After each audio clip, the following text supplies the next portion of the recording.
प्यारे गणाधिपन, आज दिनांक 16 अक्टूबर सन 2022 ईस्वी की शाम आपकी प्यारी पवित्र भूमि सतगुरु धाम के प्रांगण में आप और हम सत्संग के माध्यम से आमने सामने हैं। हम तुम भारत के नागरिक हैं, भारतीय संविधान और भारतीय कानून का अनुपालन करने वाले हैं। जब देश कोरोना की मार में ग्रस्त था, सरकार इससे उभरने में लगी हुई थी, तो ज़्यादा भीड़ इकट्ठी होने में हम तुम सभी को पाबंदियां थी। 3 साल इस दौरान सतगुरु धाम के परिसर में कोई भी सत्संग भंडारा नहीं हुआ था। अब 3 साल बाद सतगुरु धाम के प्रांगण में सत्संग का आयोजन हो रहा है। आज रूहानी जगत के परम संत बाबा गरीब साहब एवं दादा राम बिहारी साहब का निर्वाण महोत्सव है और बाबा गरीब साहब जो अध्यात्म जगत के स्तंभ कहे जाते हैं, जो रूहानी दुनिया की एक दिशा कहे जाते हैं, उन्होंने अपने जीवन के आबाद 39 साल की उम्र में पटियाला को छोड़कर कश्मीर की मारकांड गुफाओं में योगी राज के सानिध्य में अध्यात्म का योग अभ्यास कमाया।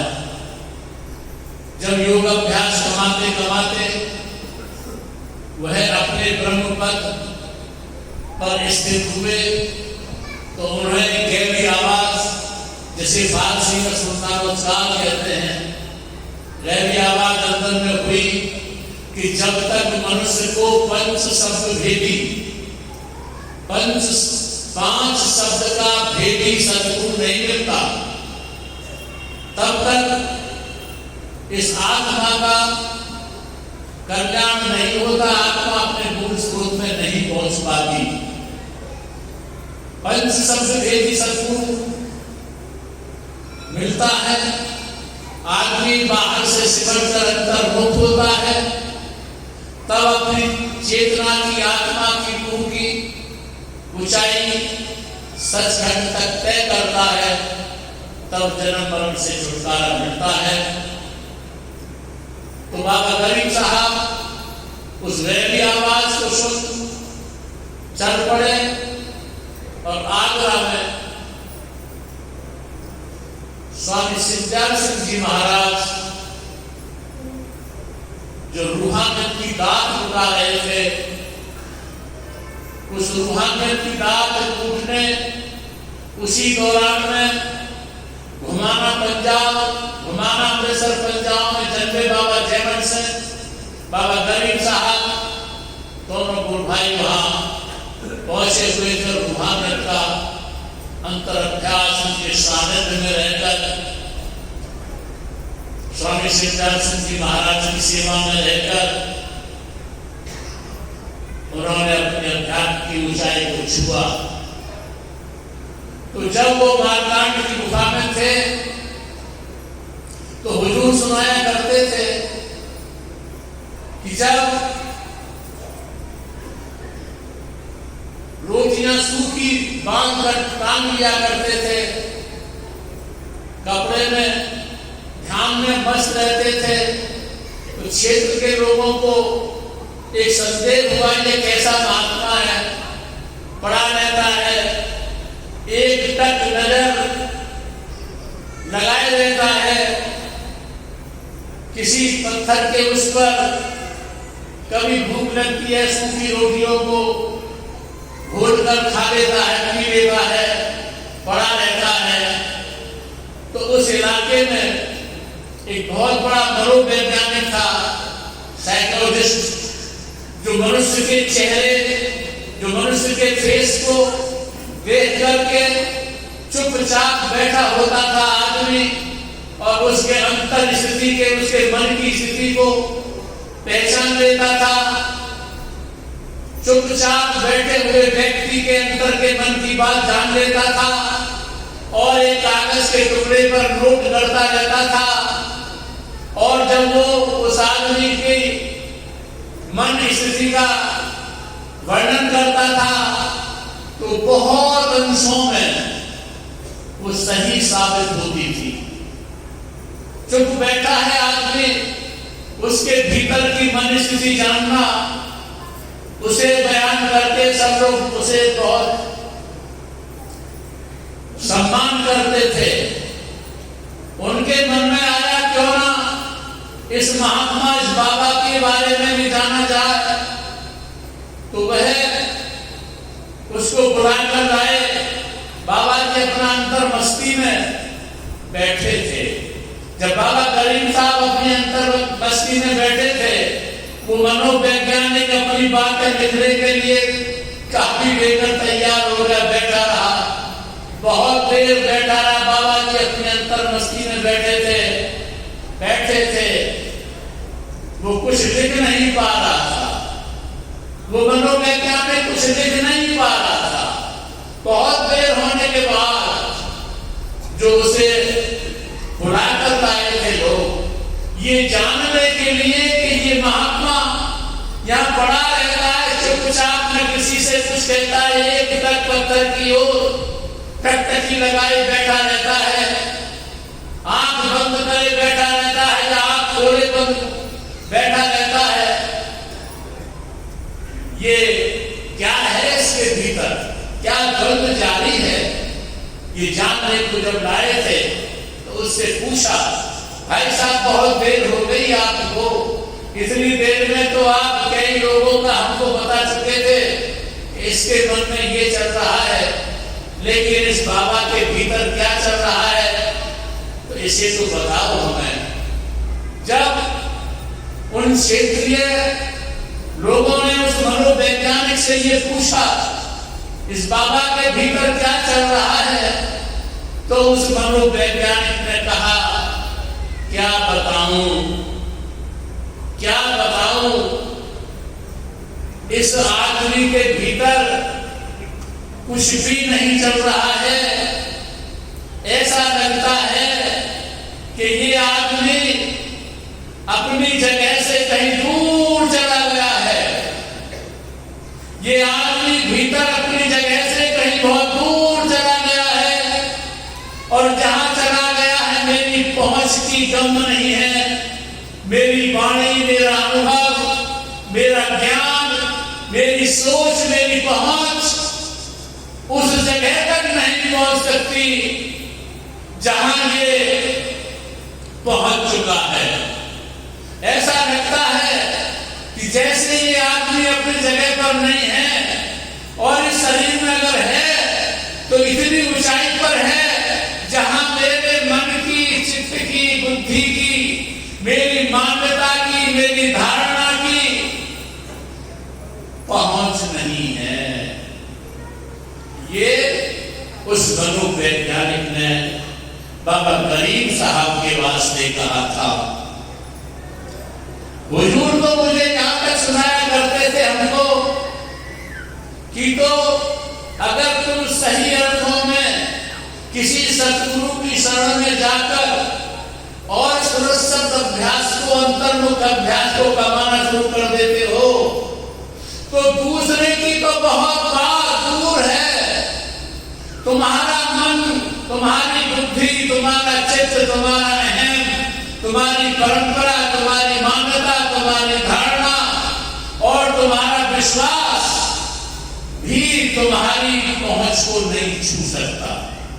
लेकिन हम ऐसे होने में हमको बहुत ही संत सतगुरु की शरण में जाकर अपने को मिटाना पड़ता है। आज हम कोई हमारे पैर छूने करता है, हमारे मन को खुराक मिलती है, हमारे अहम को खुराक मिलती है, लेकिन हम किसी के पैर छूते हैं तो हमारे अहम को छोड़ देते हैं। आज हम सम्मान के लिए, मन की खुराक पाने के लिए, अपने अहंकार को पोषण करने के लिए, अपनी मान्यताओं को अपनी बगल में दबाए हुए रखकर, अपनी धारणा को अपनी बगल में दबाए रखकर किसी संत सतगुरु की शरण में जाते हैं, और जब उसकी शरण से बाहर अपने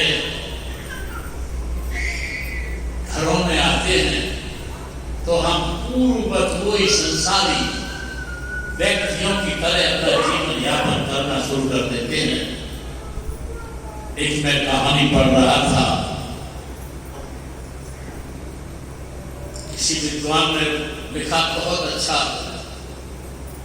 एक बाप अपने बेटे से कह रहा था, मैं तुझे तेरे जीवन में सफलता की शिक्षा दे रहा हूं, मैं तुझे तेरे जीवन की सफलता की शिक्षा दे रहा हूं, उसे ग्रहण करना। बेटे ने कहा, ठीक, जिससे मेरा जीवन सफल हो ऐसी शिक्षाएं आप देकर जाएंगे तो मेरा सौभाग्य होगा, मेरा वो भाग्य होगा। बेटे ने जब ये कहा तो बाप ने कहा, ये सीढ़ी है और चढ़ जा छत पर, चढ़ जा सीढ़ी पर, छत पर चढ़ जा। बेटे ने कहा, क्यों? किस लिए? कि मैं तेरा बाप हूं, इसलिए मुझसे ये पूछने की जरूरत न कर। मैं जो कुछ भी कहूंगा, जो कुछ भी करूंगा तेरे फायदे के लिए कहूंगा, फायदे के लिए करूंगा। चढ़ जा श्रद्धा के साथ। बेटे ने फिर कहा, चढ़ने के लिए कारण क्या है? किस कारण, क्यों? बाप ने कहा, श्रद्धा बस चढ़। और बेटा न चाहते हुए भी चढ़ा, और चढ़ने के बाद जब वो छत पर पहुंच गया तो बेटे से बाप ने कहा,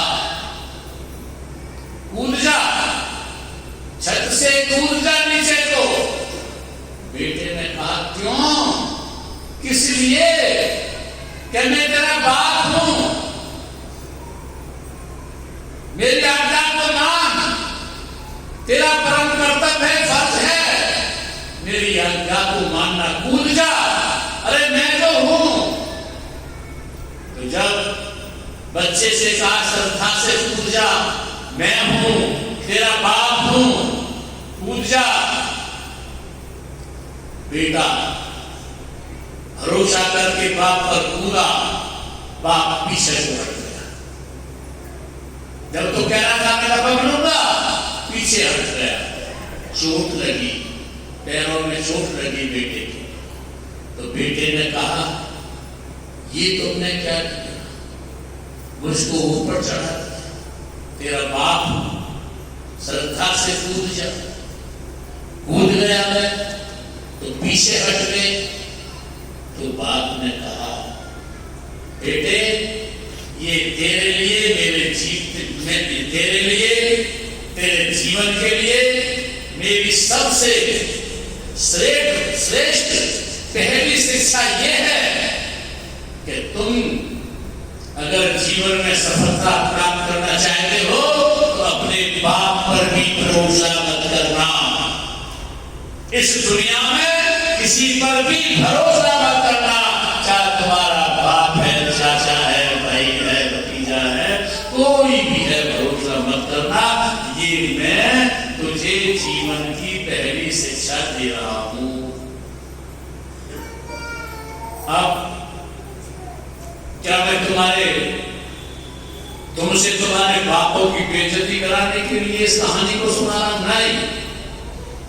कितने ही बाप अधार्मिक होते हैं, अज्ञानी होते हैं, शराबी होते हैं, ज्वारी होते हैं, लफार होते हैं, व्यभिचारी होते हैं और अधार्मिक होते हैं, आत्मा या परमात्मा को नकारते फिरते हैं और नास्तिक होते हैं। लेकिन क्या तुम ऐसे शराबी ज्वारी उस बाप की शिक्षा मानकर क्या अपने जीवन को अंधकार में नहीं बना लोगे? एक इस लोक में बाप से ज्यादा कोई सूचक तक नहीं होता। बाप देखिए, बाप जो तुमसे कह रहा है वो है कैसा, और जो खुद अज्ञानता के अंधकार में भटका हुआ है, उसके पीछे आंख बंद करके तुम चलना शुरू कर दोगे तो क्या तुम्हारी जिंदगी में कभी प्रभात होगा? तुम गड्ढे में गिरे रहोगे। इसलिए देखो तुम किसका अनुकरण कर रहे हो इस लोक में। पर लोक के लिए मनुष्य का परमात्मा से मिलाप कराने वाला शरीर में इस दुनिया में सद्गुरु होता है, जिसे आत्मा का बाप कहते हैं, जिसे सत्य का बाप कहते हैं। रूहानी दुनिया में यात्रा कराने वाला बाप सद्गुरु होता है। और वो तुम है। अगर सद्गुरु बाहर मुखी मिल जाता है, पाखंडी मिल जाता है, ढोंगी मिल जाता है, अंधविश्वासी मिल जाता है, वो तुम्हें तुम्हारे से बाहर दौड़ाने वाला मिल जाता है, वो तुम्हें तुम्हारे से भीतर छोड़ करके अन्यत्र कहीं ठहरा देता है, तो क्या उसका अनुकरण करके क्या तुम अपने भीतर जो तुम्हारे मन इंद्रिय विचारों के तल से ऊपर तुम्हारा परमात्मा 10वें द्वार में शब्द रूप में प्रकाशित हो रहा है, शब्द रूप में आवाज गुंजार दे रहा है, क्या ये बाह्य कर्मकांड तुम्हें तुम्हारे भीतर नहीं ले जा पाए? उसका अनुकरण करो। जो भीतर से अंधे हैं, जो अपने भीतर से अंधे हैं और वह तुम उनका अनुकरण करते हो, तुम्हें कौन सा रास्ता दे कि तुम्हारे अंदर की आंखें खोलने का? तुलसी साहब ने कहा था, घट में है सूर्य नहीं मानत ऐसी जिन्व, तुलसी या संसार को भयो मोतिया बिंद। मोतिया बिंद के लोग सही नहीं देख पाते हैं। तुम नाम का अंजन सतगुरु से लेकर लगाओ, और जब नाम का अंजन सतगुरु से लेकर लगाओगे तो तुम्हारी दिव्य दृष्टि अंतर में खुलेगी और तुम्हारी दृष्टि तुमको ही भीतर, तुम कहां बैठे हो, तुम कहां बैठे हो भीतर? इंद्रियों के तल पर बैठे हो, मन के तल पर बैठे हो, विषयों में लिप्त होने वाले बैठे हो, शराब के नशे की उसमें बैठे हो या मांस में बैठे हो, जुआ में बैठे हो, तुम भीतर कहां बैठे हो? भगवान बुद्ध से कोई आदमी पूछता था, ईश्वर है या नहीं, हमें कहो। कुछ लोग आज देख भ्रमित होकर उनको नकार देते हैं, ईश्वर को नहीं माना था भगवान बुद्ध ने। कुछ लोग कहते हैं नास्तिक से गलत कहते हैं, वो भगवान बुद्ध का प्यारा महावाक्य आज भी प्रसिद्ध है दुनिया में।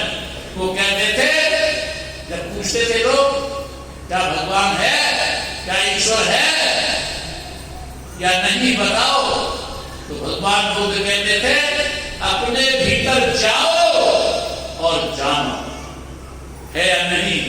किसी के कहने से तुम कहना शुरू कर दोगे वो हो नहीं जाता, किसी के कहने से तुम ना कहना शुरू कर देते हो वो नहीं हो जाता।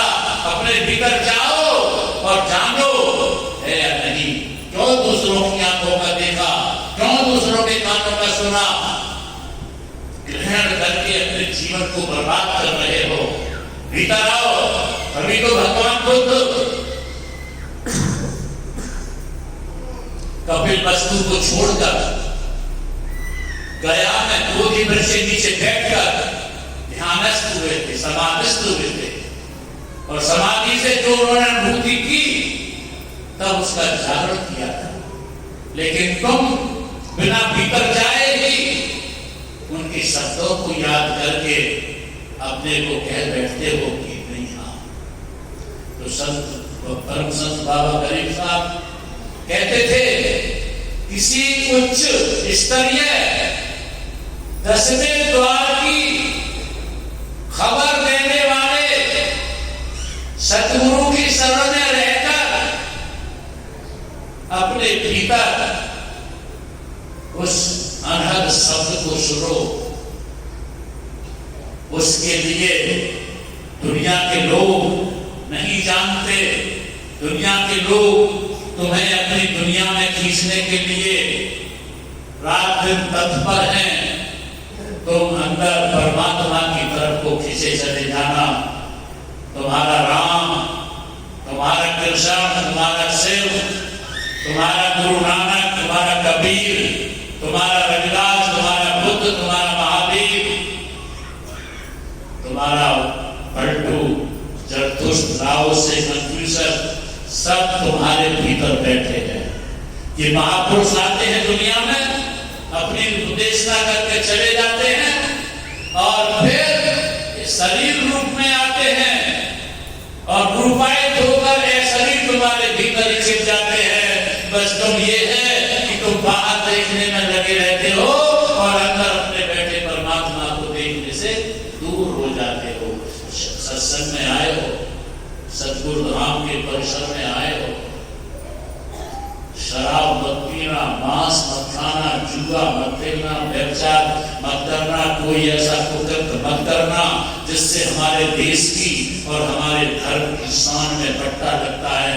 आए हो, धार्मिक बनो, पहचान बनाओ, अपने लोग को भी बनाओ और अपने परलोक को भी बनाओ। यही संतों की शिक्षा है और इन्हीं को अपने सच्चंद थोड़े से शब्दों में मैं आप लोगों को इसे पहुंचाने का प्रयास कर रहा हूं। आपने मेरी बात को भी शांति और प्यार से सुना है, इसके लिए मैं आपका बहुत बहुत आभारी हूं। और अंत में आपके अंदर बैठे उसी गुरु मालिक को राधा